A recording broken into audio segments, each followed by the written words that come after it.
In this video, we're going to replace the brakes on a 911 Carrera 4S. This is a 991, but the 991.2, actually the 997 all the way up to the 992 are all the same brake design, so it's basically identical. There's nothing wrong with these brakes. These are the factory brakes. I just wanted a little different look. I like little subtle things about the car. You know, I like to customize little things like, for instance, this, the emblem is custom. You know, just little things. I've done a couple things here and there. And I thought this would be a great addition to this car. This is the Girodisc two-piece hat rotor setup. It's a floating design, much like the carbon ceramics from Porsche. They're not quite as big as the carbon ceramics, but they are bigger than the stock brakes. These are 340 in the front, and then there's 330 in the rears. And you know, I never thought that was all that impressive looking in there. Well, these are 350 all the way around, and with that anodized aluminum hat and the coating that they put on the rotor to make it more rust resistant, I think it looks really great, and I think you'll agree. So if you're with me this long, let me go ahead and show you what it's going to look like when we're done, which is this beauty right here. I went ahead and polished the spacer, as you can see down in there, and you can see with the finish on the car, I think it looks great. It fills up the wheel well better. And it's just a more interesting design, especially in the rear, where it's just significantly larger than the factory one. And I'm really happy with this upgrade. So let me walk you through the tools you're going to need, and we'll get to it. So you'll need new pads. I just used the factory pads, but I did buy new ones. And then you'll need these brake sensors. You can look up the part numbers yourself because they're always changing, but these brake sensors are a must. You will absolutely break the old ones. They don't come out without breaking them. You'll need some gloves if you're into that. I like to wrap the sockets with duct tape. You'll also need a roll of duct tape because I tape up certain parts of the rear suspension to help prevent scratching the rim, because it's a bear to get off. You'll need a pad spreader, although you can push these back in with your hands. It's just easier with the pad spreader. If you have a lock, you'll need the lock. You can see I duct taped that also, but these have locking lug nuts. You'll need a regular Phillips head screwdriver. You'll need a rubber mallet because these rotors are rusted on and they need a little persuasion. You'll need a torque wrench. You will also need needle nose pliers. This will get the sensors off. Tiny little screwdriver to get the sensor plug off. And this video is probably worth just the plug. That thing is ridiculous. It's not intuitive at all how to get that plug apart. Wire brush, because you need to brush out the hub. You'll see there's rust under there. This has to sit perfectly flat on the hub because of the floating feature. If not, Girodisc says bad things will happen. So we'll brush out the hub and then wash it with some corrosion block to help prevent future, or help get the existing corrosion off, and then coat it with T9 to help prevent future corrosion. You'll also need a Allen wrench because the new bolts that come with the kit are Allens, and the ones on the car are Torx. So you need a T55 to get those off. And then I just have this smaller ratchet socket to get off the bracket that holds the brake lines onto part of the suspension in there. I have one of these impact wrench to get them off. However, I do not use this to put them back on. It's 118 pounds of torque to get them back on, and it's only really half a turn past hand tight, so it's kind of, you know, you don't need that to get them off. Some paper towels, and then also a box. I have an empty Amazon box over there, and I use the box to prop up under the caliper to hold the caliper in place while I'm working on it. So if you have all of these things, this video will enable you to change the brakes on your 911. So stay tuned. Let's get to it. First thing we're going to do is jack the car up. That helps the jack to, you know, it's not going to come down if it loses hydraulic, you know, if it loses its hydraulics. Anyway, next up, we'll take the wheel off. The front wheel is light enough that I can pick it up. The back one is so freaking heavy that it's just very difficult to get it to come off without dragging it on the suspension. This one comes right off though.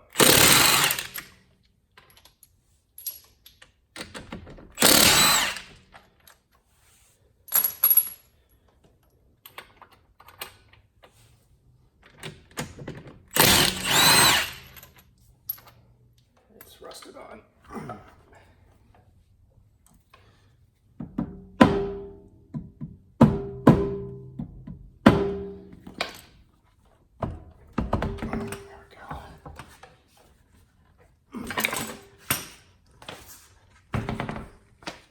Next up, we'll remove this bracket right here. Now this is on with Loctite, and so we're going to put it back on with Loctite. It's the only bolt in this whole thing that has Loctite on it. Just take a box, and if the box is the right size,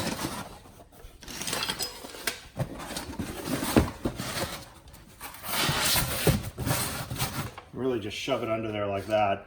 And this will give a place to put the caliper. These are only at 60 pounds, so they're not on there all that hard.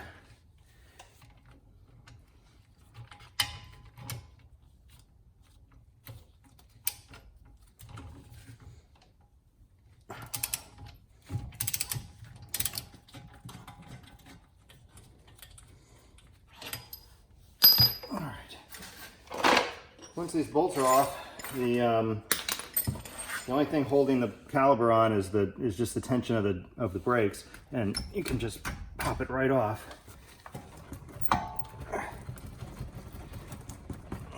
There we go.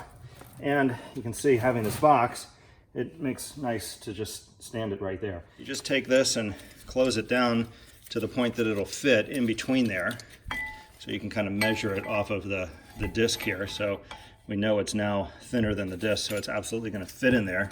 And we'll just position that right there. Try to give you a better view.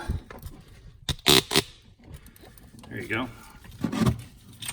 I've seen some videos where they hang the caliper, and frankly, I think that's a pain in the butt. So just by hand, you don't even need a wrench or anything. We're just going to slowly open these up. Now, this car only has 17,000 miles on it. These pads have plenty of meat on it. We're not extending the pads, or the pistons haven't been extended very far. But all we're going to do is get these open all the way. You don't even need to open up the cap on the brake system. You're just not pushing that much fluid back. So there we go. We got the pads completely spread. And we'll go ahead and take this out. And that's it. Okay, next up, we're going to take the rotor off. So Phillips head screwdriver. There are two screws, one here and one here. Their only purpose is to hold that rotor on. And fortunately, they come off very easily, really just due to the miles on this car. But if you ever have a problem with these, I found that an impact driver is really the way to go. So those two come off, and then I have a regular screwdriver in here somewhere. I found that it's easier if you separate this first. I'll show you that with just a regular head screwdriver, and then just gently smack this with a hammer. It's just much easier to get this thing off if it's on the car still.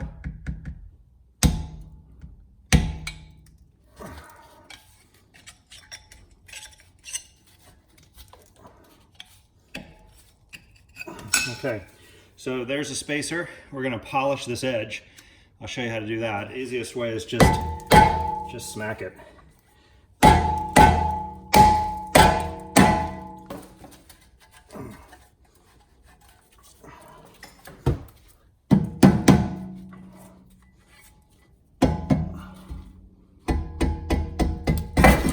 we go. And off with the old rotor. And this is what we have to clean up. Well, all this corrosion right here has got to be scrubbed off before we put the new one on.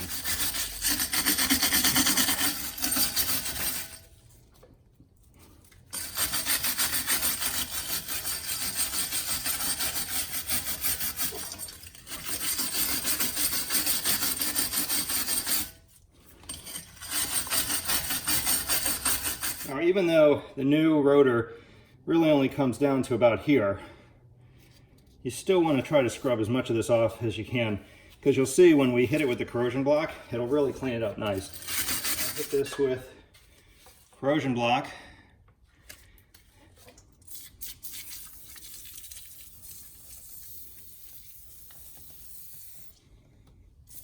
And while we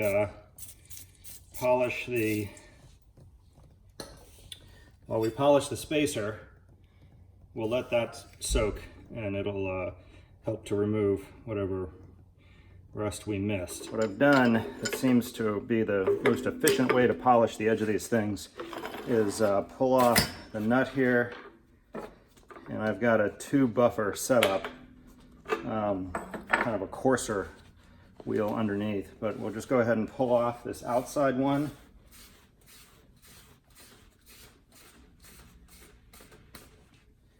So we'll put this on here with this. Actually, we'll do it this way, and we'll try to eyeball it, you know, to get it close. Put the nut back on, and then what we're going to do is I'm going to hit this with 3 different types of sandpaper. This, which is, I don't know, 120, and then I think this is probably 400, and then some 2000, and then we'll polish it.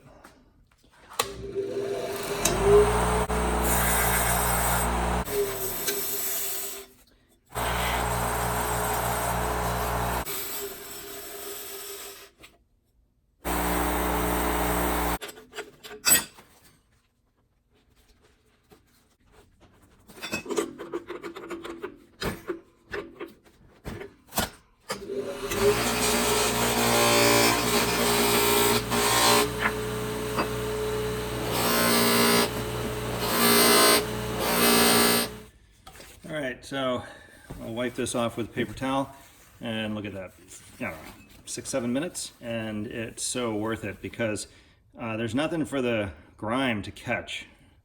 It will stay nice and shiny like that, and the face doesn't matter because you don't see it, but that just makes it like a piece of jewelry in there, and you know, devil's in the details. And they really just pop right out. I mean, that's it. So there's to it. Like I said before, this one has the sensor on it. We're not going to reuse the sensor, so I'm just going to pull it loose. Sensor came out. This is the sensor right back here that we're not going to use. So we'll pop that out, deal with it later. So I want to show you something on the back of the caliper. So this right here is a tensioning spring here and here. And what happens is you stick the new pad in there on an angle and pop it past this spring. Sometimes they pop in just super easy. Sometimes you have to stick a screwdriver in here. Let's do this one down here and lift this spring like this. See that? And the other side is always harder because there's tension. First, we're going to separate this right here, and all it is a little, you put the screwdriver in here like this, and pop it, and it'll open up, and then you can take this completely off, like that. We'll set that aside because we want to keep that. There we go. I monkeyed with this thing for like 15 minutes trying to figure out how to get it apart. All you need is a really little screwdriver, which I have here somewhere. Oh, here it is. And you stick this little screwdriver right here, and you got to kind of drag it on the top of the, on the bottom of the plug. So here's a little screwdriver right along the bottom of the plug, and you feel for this little tab, and I hit it right there. So you can actually stick the screwdriver all the way through. And I kept thinking that, you know, there's got to be some way, you know, you push on this, nothing happens. The only way to get this out is you stick the screwdriver in here, you feel for the tab, you get under the tab, lift it, and then separate the plug. Can you still see? Yeah. So if you take needle nose pliers and grab the metal bracket and the edge of the plug and squeeze like this, when you have this screwdriver in here, the thing will come apart just like that, and you're done. Easy when you know what you're doing. These pins right here go in the holes of the pad, and you want to stick the pad back in on an angle like this, and then push down on the spring and in like that, and they will pop right in as long as you have enough tension on that spring. There we go. So that pad is now in all the way, done. And we'll do the same thing to this one. Let's see, it goes like that. Start one side, push down into that spring on the other side. And so this is the side that I'm going to need to show you on the other side how I'm going to lift the spring to get this pad over this pin. So let me switch sides with you. Okay, so I've got my hand on the pad from the other side. I'm going to take a screwdriver and stick it right here, and I'm going to lift this spring, and then that pad will go right in. So see, it didn't even make any noise. It went right in. And let me show you this side.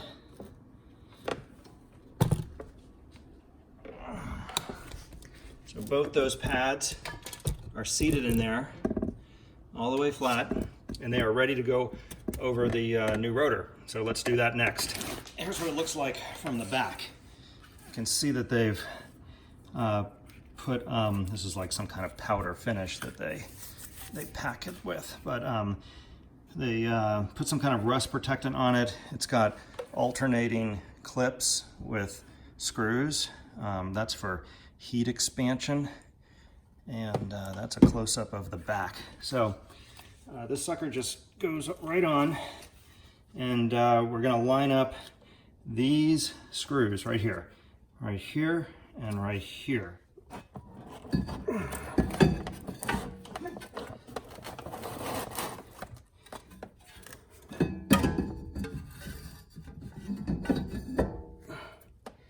So right there,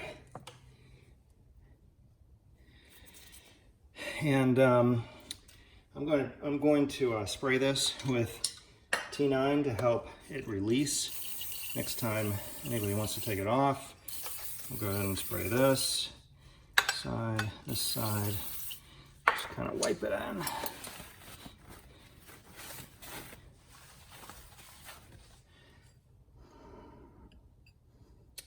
And this goes on like this.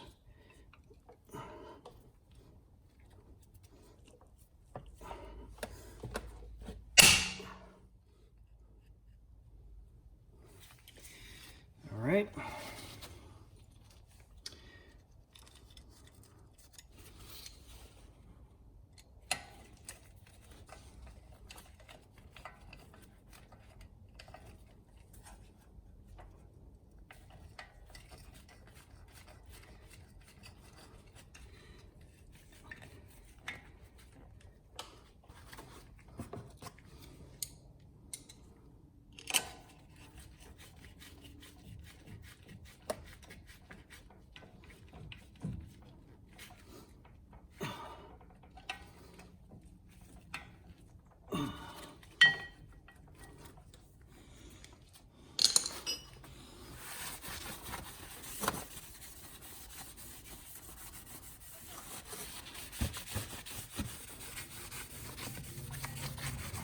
Next up is putting the caliper back on the rotor. So we're going to use the new bolts and spacers provided. When this bolt comes in right here, the spacer goes right here on the bolt, right there, and that's it. The only purpose is to get the caliper out, in this case 6 millimeters, so that it clears the larger rotor.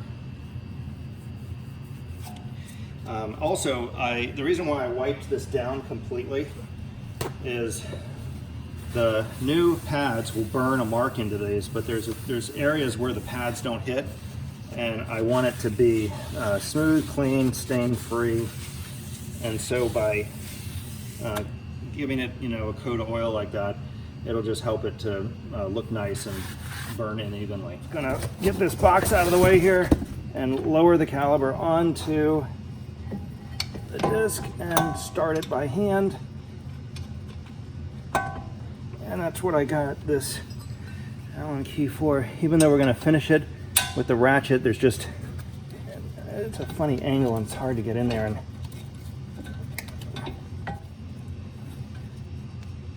There. And then this bottom one goes on, and we'll go ahead and get this box out of the way since the thing is now suspended on its own. Yeah, I can't see it. Okay, we'll have to turn it and look at it in a minute. In the meantime, let's go ahead and put this bracket back on right here. So we'll get a little Loctite.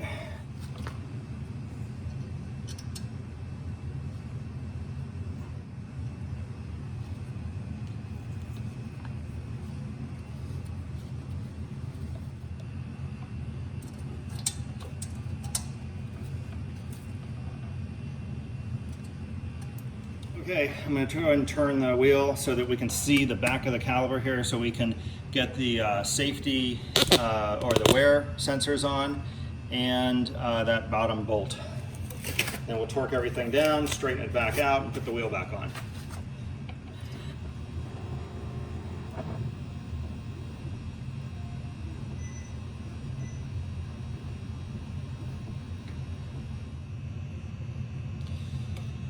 All right, so here we have the disc right here, the two pads. I'll turn the light on so you can see them. And then right here is the hole for this other bolt. So I didn't snug this top bolt down very tight, so I should be able to slip this bolt in and catch the spacer right in between. Yep, there we go.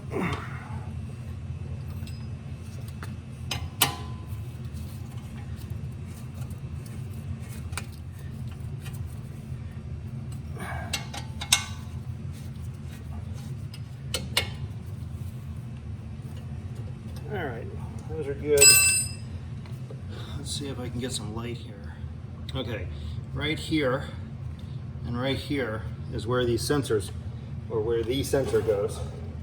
And the only difference between the front and the rear sensor is the length of the cord. So sensors just literally pop right in.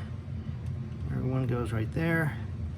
And I found on the other set that if you start them by hand like that, and then take a pair of needle nose pliers and just be mindful of that wire right there and just press them into place. That's it, that's all there is to it.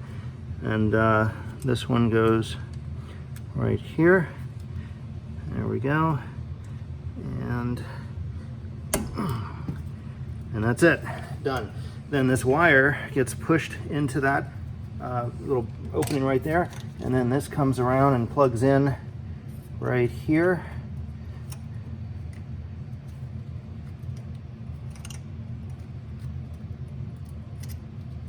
There we go. And then got that clip around here somewhere. So we'll go ahead and put the clip back around the wire and then around the hard brake line, And that's it. Sensor installed. It's pretty simple. Let's go ahead and make the wheel straight again. Actually, I can go ahead and torque these down. So this is 66 pounds. I'm sorry, 60 pounds. Make sure we're on Tighten. And what I'm going to do is give the top, you know, half a turn and then come down to the bottom and go half a turn. There we go. So there's 60 pounds right there. And here, right there, 60 pounds. So we're done there.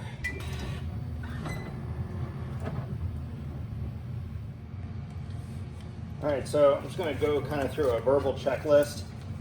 You know, partly to check myself, partly to just review what we did. So the bracket has been reinstalled. It's been put on with Loctite.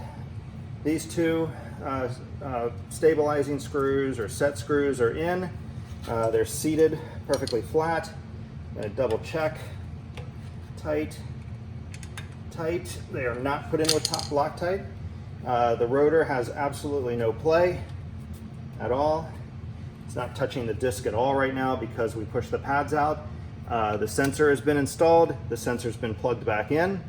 And both the spacers are in the right place and both bolts are set at 60 pounds. So we are ready to put the wheel back on. I have a coat of oil on the face of this just to help release it from the wheel next time. That's just something that I do, you know, whenever I rotate tires or anything. It just makes it easier for the next person. And we've wiped any fingerprints or anything off the front of this disc. Let's just double check because, you know, I show the car and we could run into a problem where there's a mark or something. Now on the rear, there's all kinds of suspension you'll see. I tape that up before I put the wheel on. With the front, the wheel just goes on. It sits pretty nicely on these little tabs right here, and then you can put the lug nuts back. The front wheel is easy compared to the back wheel. So let's go ahead and put it back together, and we are done. You know, I suppose you could clean all this if you wanted to. I don't. It's not something that, you know, you see, and I got to draw the line somewhere. So so we'll put the wheel back on and lower it, and we will be done with the front. All right, I went ahead and cleaned the hub of the barrel of the rim, and helps if you don't sit on the socket. Hurt a little.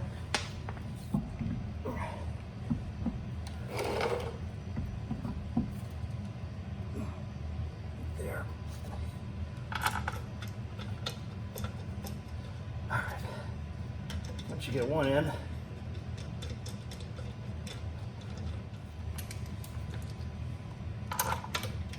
and like I said, I don't use the impact wrench for this because it's really just, you know, one or two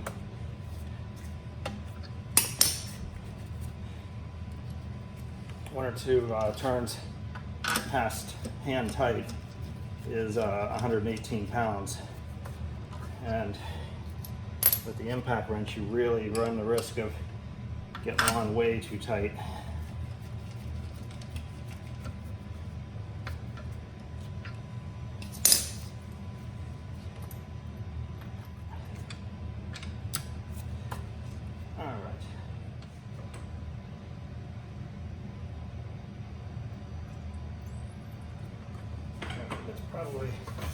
Probably enough pressure there to get it to stay still.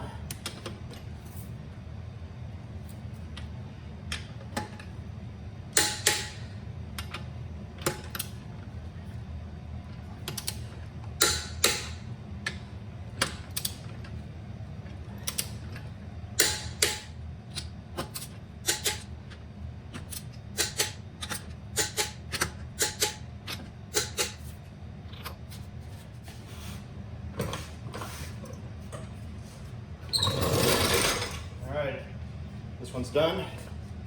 let's do the back. So when you pull this wheel off, you just have to be careful. There's suspension components that are kind of sharp, and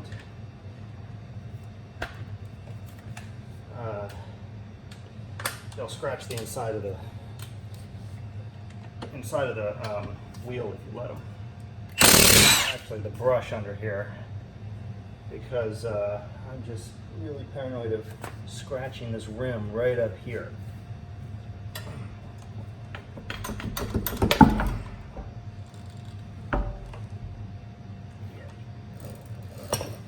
Hear it hitting. No scratches. All right. Why I forget to put gloves on every time I do this, I do not know. But I'm gonna get some gloves, and we'll bang this one out. Go ahead and take these screws off.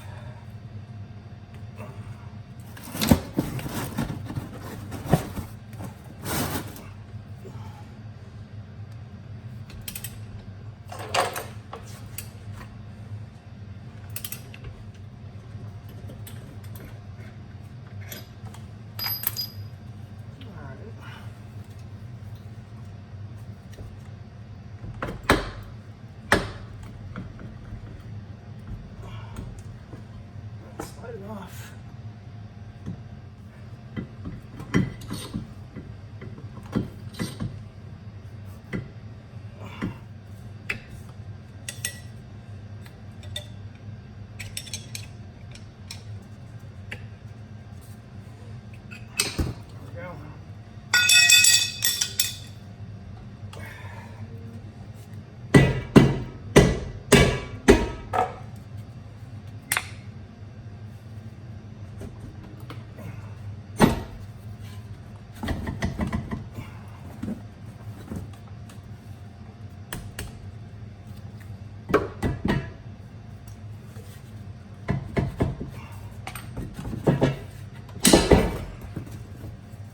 So that's what the inside of the this one looks like, because you have this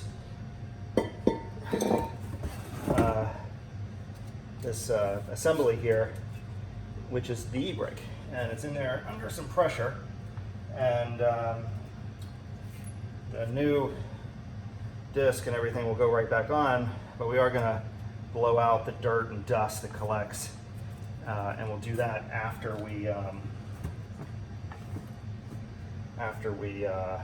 brush off the hub, just like the other one.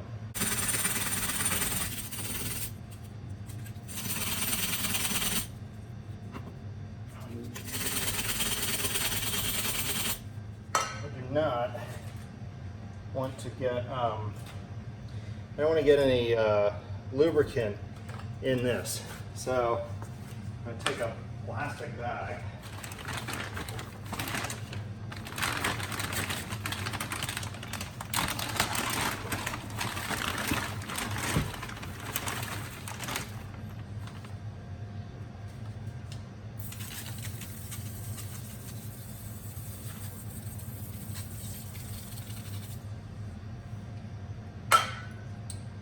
all right, we'll let that set while I go polish this. Very nice. Very, very nice. Probably the best looking one. All right, so we'll wipe off this hub, and then take the plastic off, blow out the e-brake, and put a coat of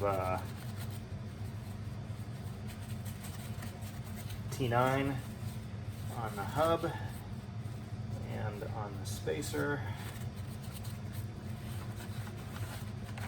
Put the new pads in, and we'll be done.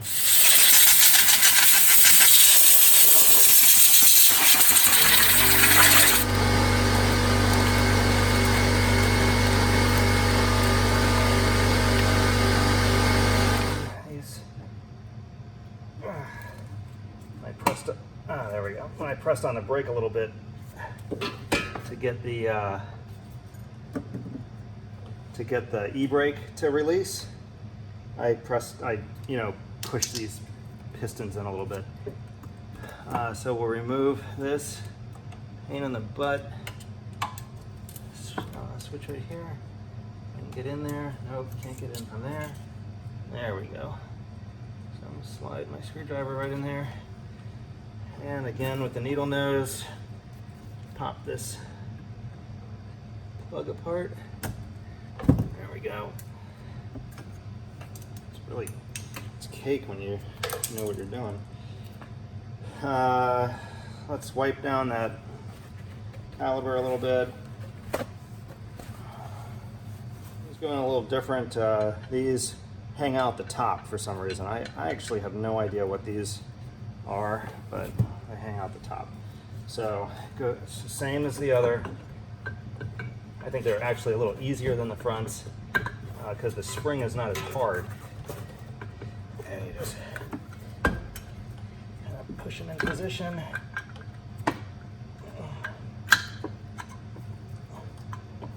One, and there's the other.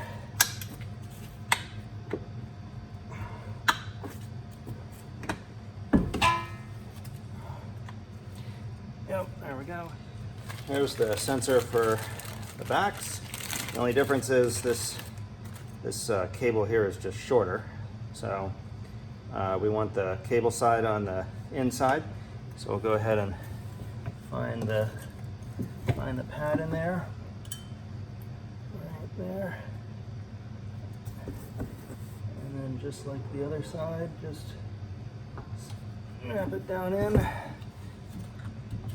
And do the same on this side.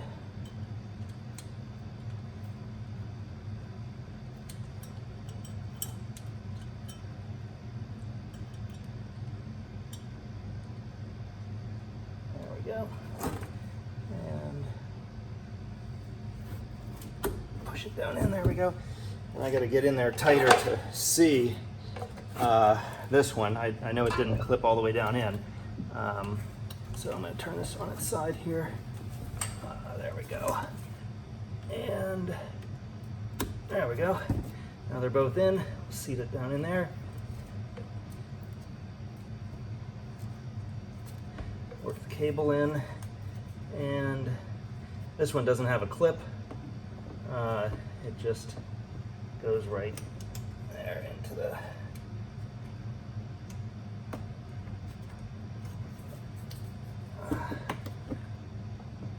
actually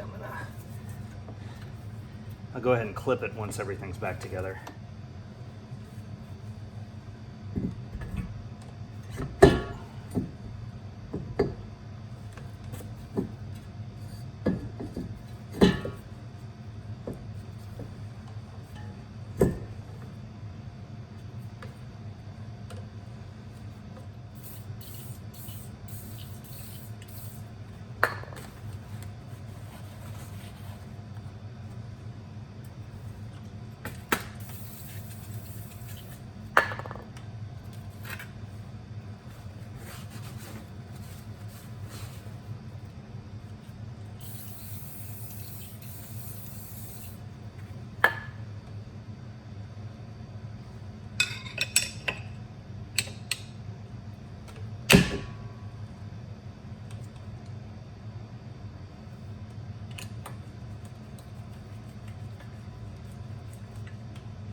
Bolt in the hole, put the spacer on the back of the bolt, and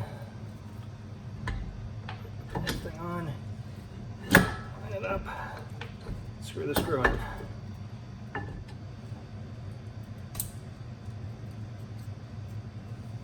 All right.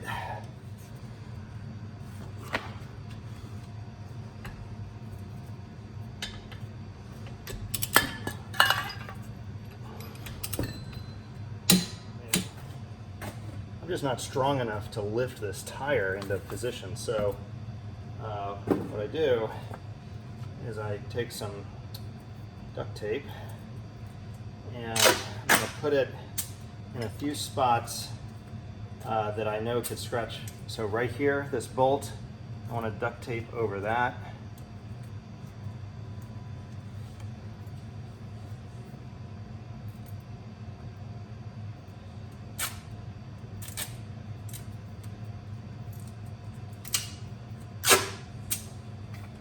Right here, duct tape over that. And back here, there's a bolt which is basically just like this one. And I'm going to put some duct tape over that. And what I'll be able to do is reach in after the wheel's on, but if I hit this, it's just less likely to scratch up the wheel because the wheel's just so freaking heavy. So let's clean this up a little bit. Sucker back on.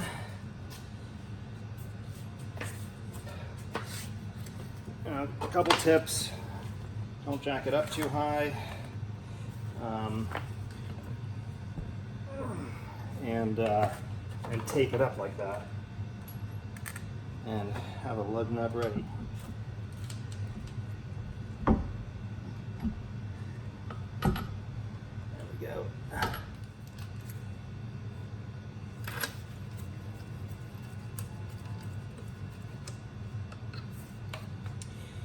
All right, the nice thing about the rears is you can engage the e-brake and it'll hold the thing, so you can tighten it without lowering it, putting any pressure on it.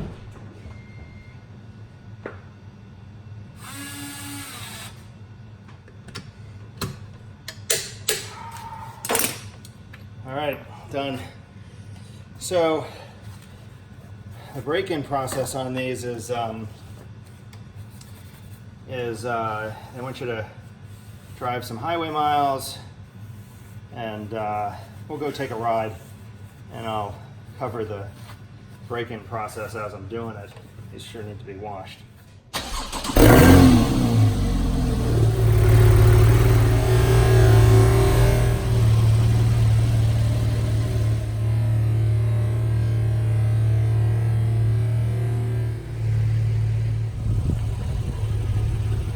Close up. Looks pretty sharp. Here's the rears.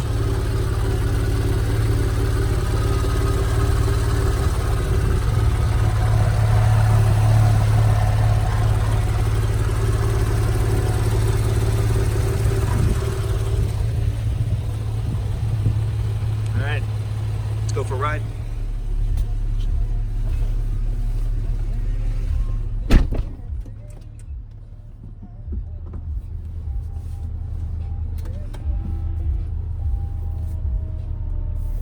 The break-in process is to basically drive in traffic, make about 20 stops, and then drive on the highway for about 20 minutes. So what we'll do is we'll just take a quick ride, feel for any vibrations or any weird noises.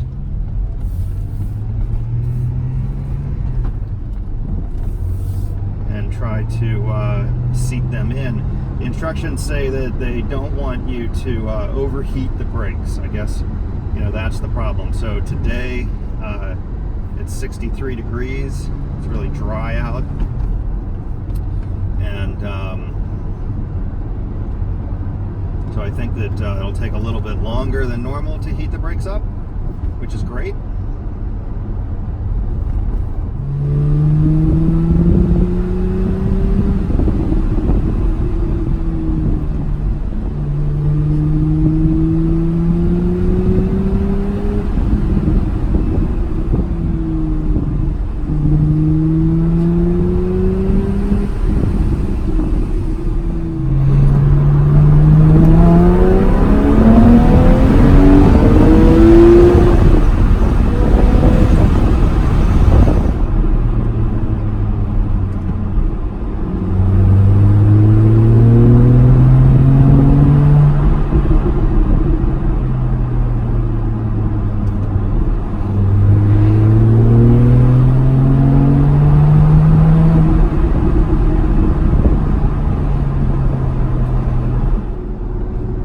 vibration, no noise.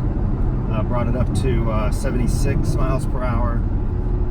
I haven't come to a complete stop through this entire trip, and I don't know if that matters or not, but I'm going to try to just keep going.